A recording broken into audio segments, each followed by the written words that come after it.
You see, when we talk of a wider spectrum of conflict, which is non-conventional, asymmetric, hybrid, gray zone, somewhere they dovetail, and they are all separate issues. They're all different, but somewhere they dovetail into influence operations. So, like Sun Tzu said 2,500 years ago, he said that true victory is achieved by not fighting at all, or words to that effect, where if you can win without fighting, that is true victory. So what they do is that over a period of time, people have realized that while conventional conflict or conventional capability is always going to be there in your hands, because that is the final, insurance policy that any country has. That tanks, aircraft, nuclear weapons, these are the final arguments of any state. But under the nuclear overhang, under the nuclear threshold, there is always space either for limited war, which is a conventional war, or hybrid warfare, in which there is no bloodshed, but you can cause a lot of unease to the adversary. And this is where information warfare comes in. And information warfare has got various platforms. It can be there in print. So you find a lot of articles which are against India, false articles, fake articles in reputed magazines like the New York Times and the Washington Post. And they're totally fake. And I'll tell you why I think they are fake. Because the people who write those articles are the same people who say that nobody is allowed to go into Kashmir. And then they write an article about Kashmir. So how can you write about Kashmir without going to Kashmir? This beats all logic, but they write it and they get space. Similarly, on television, you have various channels who would, both inside the country and outside the country, who would take a certain narrative, and we call them fifth columnists. People who open the doors of the fort from within. This is something that I've been saying, that the doors of India's forts and castles have always been opened from within and not from outside. And lastly, social media.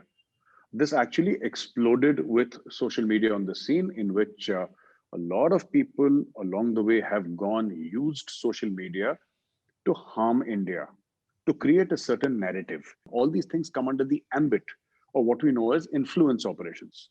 The ability to influence the minds of, if I may use the word enemy country, the enemy country's population, their way of thinking, create pressure.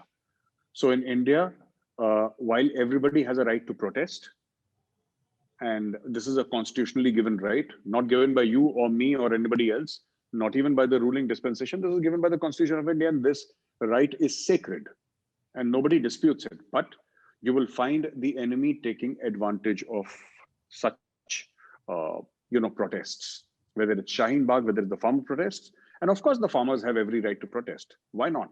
They're citizens of this country. As long as they're protesting peacefully, which they largely are, I think they're absolutely right in wanting to protest. We can always dispute that, you have been misled, etc. That's another matter altogether. But they have every right to protest. But what the enemy does is take advantage of this situation. And this comes under the ambit of hybrid warfare also. And you mentioned psychological operations, or PSYOPs, as they are known in the military or the armed forces. Again, try to create psychological pressure through various forms of communication. Psychological pressure on the enemy forces or on the enemy population to degrade and denude the capability to fight by reducing morale. When you have lost, it is like a classic example is during the Falkland Island Wars, fought between the UK and Argentina. There's this huge psychological weapon used by the UK, that the Gurkhas are coming. And tales were told on BBC about how the Gurkhas spared nobody when they came. And there are documented cases, where the Argentinians just ran away. They heard that the Gurkhas were coming and they abandoned their posts. Such was the fear of the Gurkhas.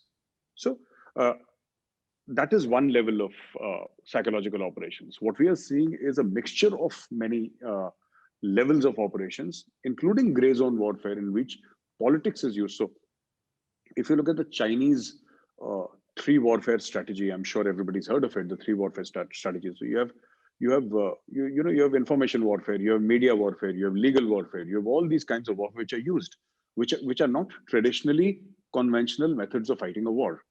But people use these methods, and therefore this is something that India must develop capabilities in. That's what I feel.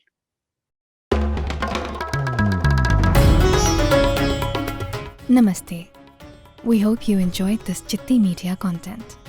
Please remember to subscribe to us and switch on the notifications for this channel. For our other social media links, more content and to support our work, please visit citti.net. Dhanyavad. Namaskar.